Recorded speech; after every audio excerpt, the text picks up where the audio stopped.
ഞാൻ മമ്മൂക്കയെ വിടാനോ? മമ്മൂക്ക ഇത് കേട്ടോ? ഞാൻ മമ്മൂക്കയെ വിട്ടെന്ന്. മമ്മൂക്ക ഇനി എപ്പോഴായിരിക്കും എന്നെ അടുത്ത സിനിമയ്ക്ക് വിളിക്കുന്നത്? ദിലീപേട്ടൻ ആ സമയത്ത് ഇട്ടൊരു സാധനമാണ് തുറന്ന് ഓക്സിജൻ കൊടുക്കുമായിരുന്നു, സോറി.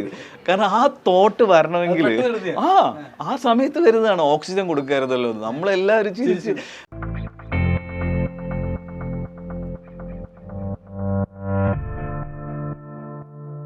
നമസ്കാരം ശരത്ത്. നമസ്കാരം. ശരിക്കും പറഞ്ഞാൽ എല്ലാ സൂപ്പർ താരങ്ങളൊപ്പം അഭിനയിച്ചിട്ടുണ്ട്. മമ്മൂക്കയുണ്ട്, മമ്മൂക്കയില്ല, മമ്മൂക്ക ഒഴിച്ചിട്ട്.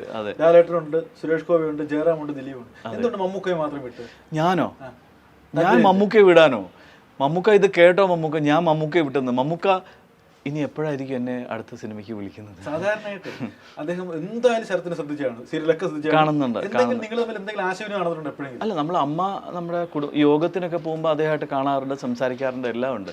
പിന്നെ ഞാൻ അദ്ദേഹത്തിനോട് നേരിട്ട് ആ മീറ്റിങ്ങിനൊക്കെ വരുമ്പോൾ മമ്മൂക്ക എന്നെ അടുത്ത സിനിമയ്ക്ക് വിളിക്കണം, എന്നെ അടുത്ത സിനിമയ്ക്ക് വിളിക്കണം, ആ സമയത്ത് പറയാനൊരു മടിയുണ്ട്. പിന്നെ ഞാൻ അങ്ങനത്തെ ചോദിച്ചിട്ടില്ല. ഇനിയിപ്പോൾ മമ്മൂക്കയ്ക്ക് ഹൃദയവിശാലതയുള്ള ഒരു മനുഷ്യരാണ് മമ്മൂക്ക. അപ്പോൾ ആ മമ്മൂക്ക അടുത്ത സിനിമയിൽ എന്നെ വിളിക്കുമെന്നുള്ളതാണ് എൻ്റെ പ്രതീക്ഷ. അപ്പോൾ ഞാൻ ചെയ്യുന്ന മമ്മൂക്ക അവിടെ നിൽക്കട്ടെ, മോഹൻലാൽ ബാക്കിയുള്ള സൂപ്പർ സ്റ്റാറുകളൊപ്പം അഭിനയിച്ചു. അപ്പോൾ ഇത് കുറച്ചും കൂടി ഒരു കെമിസ്ട്രി വർക്കാണ്. എനിക്ക് ഇന്ന താരങ്ങളോടൊപ്പം എനിക്ക് കുറച്ചും കൂടി ക്രിയേറ്റീവായിട്ട് ചിന്തിക്കാൻ പറ്റും എന്ന് വിചാരിച്ച് ചെയ്തൊരു സീനായിരിക്കും. നമുക്ക് മോഹൻലാലിനോടൊപ്പമാണോ, അതോ ദിലീപിനോടൊപ്പം ഉള്ളതാണോ, ജയറാമിനോടൊപ്പമാണോ, സുരേഷ് ഗോപി? അത് ഈ 4 താരങ്ങളാണ്. ഇല്ല, ഞാൻ ഇതിൽ എന്താ പറയുക, എനിക്ക് പറയാനുള്ള ഒരു കാരണം, ഞാൻ തുടക്ക സമയത്താണ് ഇവരുടെ കൂടെയൊക്കെ അഭിനയിച്ചത്. അപ്പോൾ ശരിക്കും സിനിമാഭിനയം എന്താണ്, സിനിമയുടെ സ്ക്രിപ്റ്റ് എന്താണ്, ടൈമിംഗ് എന്താണ് എന്നൊക്കെ ഒരു പരിധിവരെ എനിക്ക് അന്ന് അറിയുമായിരുന്നുള്ളൂ. ഇന്നാകുമ്പോൾ കുറച്ചും കൂടി എനിക്ക് ക്രിയേറ്റീവായിട്ട് ചെയ്യാൻ പറ്റും. അന്ന് എന്താണെന്ന് വെച്ച് കഴിഞ്ഞാൽ ഇവർ പറയുന്നത് എന്താണോ അതനുസരിച്ച് ഞാൻ ചെയ്ത് ഫലിപ്പിക്കാറേ ഉണ്ടായിരുന്നുള്ളൂ. അപ്പോൾ എൻ്റെ കയ്യിൽ നിന്നിട്ട് ഒന്നും ചെയ്യേണ്ട ഒരു ഇതുണ്ടായിട്ടില്ല. അപ്പോൾ അത് കാരണം എല്ലാവരുടെ കൂടെയും എനിക്ക് ഒരു ഫ്രീ ആയിരുന്നു എന്നാണ് എനിക്ക് തോന്നിയിട്ടുള്ളത്.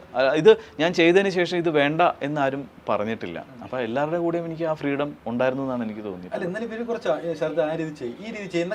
പറഞ്ഞു തരും. അത് ദിലീപേട്ടൻ പറഞ്ഞു തരാറുണ്ട്, ഇപ്പോൾ ലാലേട്ടൻ തന്നെ പറഞ്ഞു തരാറുണ്ട്. ലാലേട്ടൻ തന്നെ പറഞ്ഞു തരുന്നത് ഇങ്ങനെ ചെയ്യൂ, നെടുമുടി വേണുചേട്ടൻ.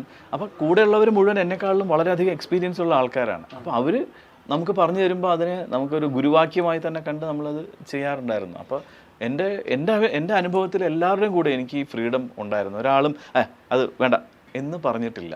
കാരണം നമ്മൾ മൊത്തത്തിൽ ആ സീൻ നന്നാവണം, സിനിമ നന്നാവണം എന്നുള്ള ഉദ്ദേശത്തിലാണത് അഭിനയിക്കുന്നത്. അപ്പോൾ നല്ലത് കണ്ടു കഴിഞ്ഞാൽ അവരത് അക്സെപ്റ്റ് ചെയ്യും എന്നുള്ളതാണ് എൻ്റെ അനുഭവം. ഈ ദിലീപിന്റെ പടത്തിൽ അദ്ദേഹത്തിന്റെ എല്ലാ ആർട്ടിസ്റ്റുകളും അദ്ദേഹത്തിന് ശ്രദ്ധ ഉണ്ടെന്നാണ് ഞാൻ അറിഞ്ഞത്. പിന്നെ തീർച്ചയായിട്ടും അദ്ദേഹത്തിന് മാത്രമല്ല മറ്റു സഹ ആർട്ടിസ്റ്റുകളെല്ലാം ശ്രദ്ധിക്കുന്നത്. അങ്ങനെയൊക്കെയുള്ള കോൺട്രിബ്യൂഷൻ ഒക്കെ അദ്ദേഹം പറഞ്ഞു. പിന്നെ അല്ല, എനിക്കധികം കോമഡി അതിൽ അധികം ഇല്ലല്ലോ. ഞാൻ കോമഡി ട്രാക്ക് അല്ല, ഓട്ടം ബഹളം ആ ഒരു കഥാപാത്രം മാത്രമേ ഇതുള്ളൂ എൻ്റെ. പക്ഷെ കോമഡി ദിലീപേട്ടൻ ചെയ്യുന്ന കോമഡികൾ, ഇപ്പം ജൂലൈ 4 ഒരു സീനുണ്ട്, ലിഫ്റ്റിലുള്ള ഒരു സീൻ. അപ്പം ഞാനും കാമുകിയും കൂടി ലിഫ്റ്റിൽ നിന്നിട്ട് കിസ് ചെയ്യുന്ന ഇതാണ്. എന്നിട്ട് പെട്ടെന്ന് ഡോറ് തുറക്കുമ്പോൾ ദിലീപേട്ടൻ അത് കാണും. എന്നിട്ട് അയ്യോ എന്ന് പറഞ്ഞ് പോണതാണ്. പക്ഷേ ദിലീപേട്ടൻ ആ സമയത്ത് ഇട്ടൊരു സാധനമാണ് തുറന്ന് ഓക്സിജൻ കൊടുക്കുമായിരുന്നു, സോറി. കാരണം ആ തോട്ട് വരണമെങ്കിൽ ആ സമയത്ത് വരുന്നതാണ് ഓക്സിജൻ കൊടുക്കായിരുന്നല്ലോ. നമ്മളെല്ലാവരും ചിരിച്ച് അതാണ് ആ കഴിവ്, ആ സ്റ്റേജിൻ്റെ എക്സ്പീരിയൻസ് ഉണ്ടല്ലോ. അവരുടെയൊക്കെ അവർ സ്ട്രഗിൾ ചെയ്ത് വന്ന ആ കാലത്തിലേക്ക് ആ എക്സ്പീരിയൻസ് ആണത്. ഇങ്ങനെ നമുക്ക് ചില സിനിമയിൽ കുറച്ച് സീനെ കാണത്തുള്ളൂ, എങ്കിലും നോക്കി നിന്ന് അഭിനയ മുഹൂർത്തം ലാലേട്ടൻ്റെ അത് പിന്നെ കൊതിയോടെ നോക്കി നിന്നുണ്ട്. ലാലേട്ടൻ ചെയ്യുന്നത് ദേവദൂതനിൽ നമ്മൾ ശരിക്കും നമ്മൾ ആദ്യം കാണുന്നത് എന്തൊരു മഹാനുഭാവലുമായിട്ട് തന്നെയാണ്. എന്താ പറയുക, അദ്ദേഹം നടന്നു വരുമ്പോൾ ഒരു ദൈവിക ഒരു ഗുരുനാഥനൊക്കെ നടന്നു വരുന്ന ആ ഒരു ഫീലിലാണ്. അങ്ങനെയാണ് ഞാൻ അദ്ദേഹത്തെ കാണുന്നത്. ആ ലൊക്കേഷനിൽ ഞാൻ കാണുന്നത് അങ്ങനെയാണ്. പിന്നീടാണ് അദ്ദേഹം കുറച്ച് തടിച്ചിട്ടുള്ള ഫ്ലാഷ് ബാക്കിന് വേണ്ടിയിട്ട് കുറച്ച് സീക്വൻസും ഉണ്ടായിരുന്നു അതിൽ. അപ്പോൾ ആ തടി മുഴുവൻ കുറച്ചിട്ട് വരുന്ന ലാലേട്ടനെയാണ് ഞാൻ ആദ്യം കാണുന്നത്. അപ്പോൾ എത്രത്തോളം അദ്ദേഹം ഇതിന് വേണ്ടിയിട്ട് പെയിൻ എടുത്തിട്ടുണ്ട് എന്നുള്ളത് നമുക്ക് മനസ്സിലാവും. പിന്നെ അദ്ദേഹത്തിൻ്റെ ഓരോ നോട്ടം പോലും വേസ്റ്റ് അല്ല. ഇപ്പോൾ നമുക്ക് പുറമേ നിന്ന് കാണുന്ന ഒരാൾക്ക് തോന്നും ഈ നോട്ടം എന്തിനായിരുന്നു, ഈ നോട്ടം. പക്ഷേ ക്യാമറ കൃത്യമായിട്ട് മനസ്സിലാക്കിയിട്ട് ആ കഥാപാത്രത്തിന് എന്താണ് വേണ്ടത് അത് മാത്രമേ അദ്ദേഹം ലാലേട്ടൻ കൊടുക്കുകയുള്ളൂ. അത് ഒരു പ്രാവശ്യം കൊടുത്തതായിരിക്കില്ല രണ്ടാമത് വരുന്നത്. അതാണ് ആ പ്രത്യേകത. ഇത് സംഭവിച്ചു കഴിഞ്ഞു, ഇനിയിപ്പോൾ അടുത്തതാണ് നമ്മൾ സംഭവിക്കുന്നത്. നേരത്തെ തന്നെ പ്ലാൻ ചെയ്തിട്ട് ചെയ്യുന്നതല്ല. അപ്പോൾ അങ്ങനെ ഒരു ദൈവികത എനിക്ക് ലാലേട്ടൻ്റെ കൂടെ. ഇദ്ദേഹത്തിന് 100 പരിപാടികളുണ്ട്, കഥ കേൾക്കണം, ബിസിനസ് ഉണ്ട്. ഈ സംഭവം കുറച്ച് മുമ്പ് മാത്രമായിരിക്കുമല്ലോ ഈ സ്ക്രിപ്റ്റ് പോലും പുള്ളിയെ കിട്ടുന്നത്. അല്ല, സ്ക്രിപ്റ്റ് ഒക്കെ മുൻപ് കഥയും എന്താണെന്ന് സമയം കാണുമായിരിക്കുമോ? ലാലേട്ടൻ അത് ശീലമായല്ലോ, ഇത്രയും വർഷമായിട്ട് നിൽക്കുന്ന ആളല്ലേ, അതൊരു പ്രത്യേക ജന്മമായിട്ടാണ് എനിക്ക് തോന്നിയിട്ടുള്ളത്. പിന്നെ മമ്മൂക്കയുടെ കൂടെ എനിക്കത് വർക്ക് ചെയ്യാൻ പറ്റിയിട്ടില്ല കേട്ടോ മമ്മൂക്ക. ശരിക്കും പറഞ്ഞാൽ ഇങ്ങനെയുള്ള താങ്കളുടെ നടൻ കൂടിയാണെന്ന് ചോദിക്കും, അപ്പൊ ഇങ്ങനെയുള്ള കുറെ ആൾക്കാർ ഇങ്ങനെ പഠിക്കാനോട്ട് സമയം കണ്ടെത്തും അല്ലേ? പിന്നെ തീർച്ചയായിട്ടും ലൊക്കേഷനിലാണെങ്കിലും കൂടുതൽ ഞാൻ സിനിമയായിട്ട് കാണുക ചെയ്യാം. മലയാള സിനിമകൾ ഇപ്പോൾ ഒരു സിനിമ ഹിറ്റായി കഴിഞ്ഞാൽ നമ്മൾ അതിട്ട് കണ്ടിട്ട് എന്താണ് ആ ഹിറ്റാവാനുള്ള കാരണം, അതിൻ്റെ കഥയാണോ, അതിൻ്റെ കഥാപാത്രങ്ങളുടെ കോൺട്രിബ്യൂഷൻസ് ആണോ, അതിൻ്റെ ഫോട്ടോഗ്രാഫി ആണോ, അതിൻ്റെ സംഗീതമാണോ എന്നൊക്കെ നമ്മൾ നോക്കി മനസ്സിലാക്കാറുണ്ട്.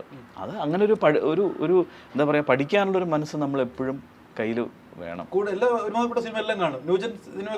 പിന്നെ ഞാൻ കാണാറുണ്ട്, പറ്റുന്ന സിനിമകളൊക്കെ ഞാൻ കാണാറുണ്ട്. ഒന്നുകിൽ തിയേറ്ററിൽ പോയി കാണും, സമയമില്ലെങ്കിൽ അത് OTT വരുമ്പോഴെങ്കിലും ഞാൻ അത് കാണാറുണ്ട്. ഇപ്പോഴത്തെ ടോവിനോ തോമസ് അങ്ങനെയുള്ള കുറേ നടന്മാർ ബേസിലൊക്കെ ഇറങ്ങുന്നുണ്ട്. ഇവരുടെയൊക്കെ ബന്ധങ്ങൾ സ്ഥാപിക്കാനോ എന്തെങ്കിലും ശ്രമം നടത്തിയിട്ടുണ്ടോ? അല്ല, നമ്മളെ അറിയാം. ഇപ്പം ടൊവിനോ ഒക്കെ ഇവിടെ ഐഡന്റിറ്റി സിനിമയുടെ ഷൂട്ടിംഗ് നടക്കുമ്പോൾ അവർ താമസിച്ചിരുന്ന ഹോട്ടലിൽ ഞാനൊരു ദിവസം ഞാൻ ഫാമിലിയായിട്ട് ഡിന്നറിന് പോയി.